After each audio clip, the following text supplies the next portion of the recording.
Welcome to new वर्हा classes. आज हमारा टॉपिक है history of fundamental right. History of fundamental right को आज हमने डिस्कस करना है। फंडामेंटल राइट्स को Magna Carta of Indian constitution कहा जाता है। और क्यों कहा जाता है Magna Carta of Indian constitution, उसके बाद ये बिल ऑफ राइट क्या है, इसको आज हम डिस्कस करेंगे। तो उसके अलावा कुछ चीज़ें आपको पता है, फंडामेंटल राइट्स इंडियन कॉन्स्टिट्यूशन के पार्ट 3 में आते हैं और आर्टिकल 12 से लेके 35 तक फंडामेंटल राइट्स डील करता है। और ओरिजिनली फंडामेंटल राइट्स की यहाँ पर 7 कैटेगरीज थी, लेकिन अब 6 कैटेगरीज है फंडामेंटल राइट्स की, क्योंकि राइट टू प्रॉपर्टी को डिलीट किया गया है फंडामेंटल राइट्स की इस लिस्ट से। तो आज हम यहाँ पर डिस्कस करेंगे फंडामेंटल राइट्स की हिस्ट्री। सबसे पहले around 14th century King John fifth Europe के किंग थे। अराउंड 14th सेंचुरी यूरोप के किंग कौन थे?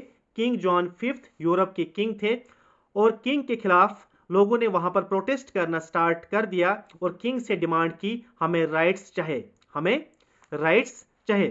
फिर किंग ने वहां पर एक पेपर तैयार किया और इस पेपर में कुछ राइट लिखे। लेकिन ये सभी राइट क्या थे? ये कंडीशनल राइट्स थे। मतलब उसमें लिखा था आप ऐसा करोगे तो आपको राइट मिलेगा, आप ऐसा करो तो आपको राइट मिलेगा। ये सभी राइट्स क्या थे? ये सभी राइट्स कंडीशनल राइट्स थे। ये जो पेपर था राइट्स का, जो कंडीशनल राइट्स थे, इसका नाम रखा गया मैग्ना कार्टा। क्या नाम रखा गया? Magna carta. मैग्ना मीन्स होता है जब किंग या सुप्रीम अथॉरिटी अपने लोगों को, सिटीजन्स को कुछ दे, उसे मैग्ना कहा जाता है। और कार्टा मीन्स क्या होता है? कार्टा मीन्स होता है रूल्स।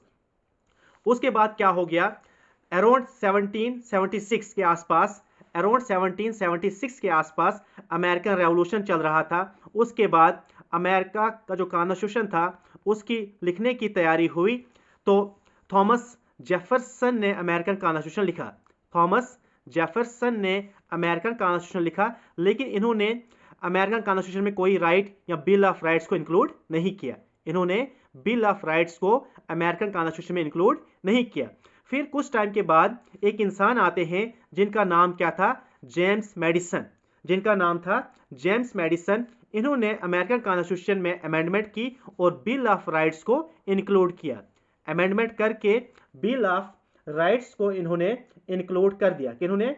जेम्स मैडिसन ने बिल ऑफ राइट्स को इंक्लूड किया। उसके बाद क्या होता है?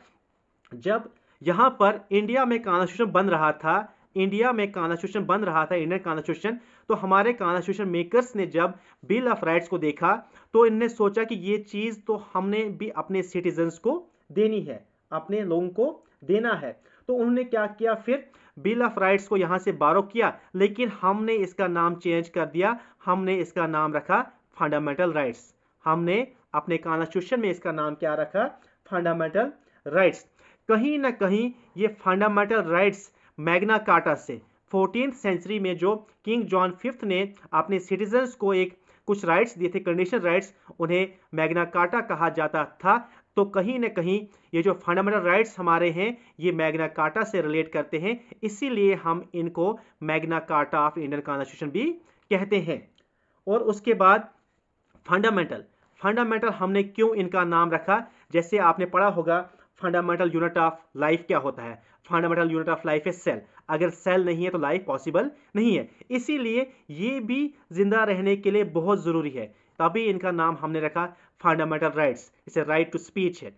अगर आपको घूमने फिरने का हक होना चाहिए, आपको सोने का हक होना चाहिए, आपको खाना खाने का हक होना चाहिए, आपको एजुकेशन का हक होना चाहिए, तो ये भी जिंदा रहने के लिए बहुत जरूरी है। तो हमने इनका नाम क्या रखा? इसीलिए नाम रखा फंडामेंटल राइट्स, हमने इनका नाम रखा। Thank you so much.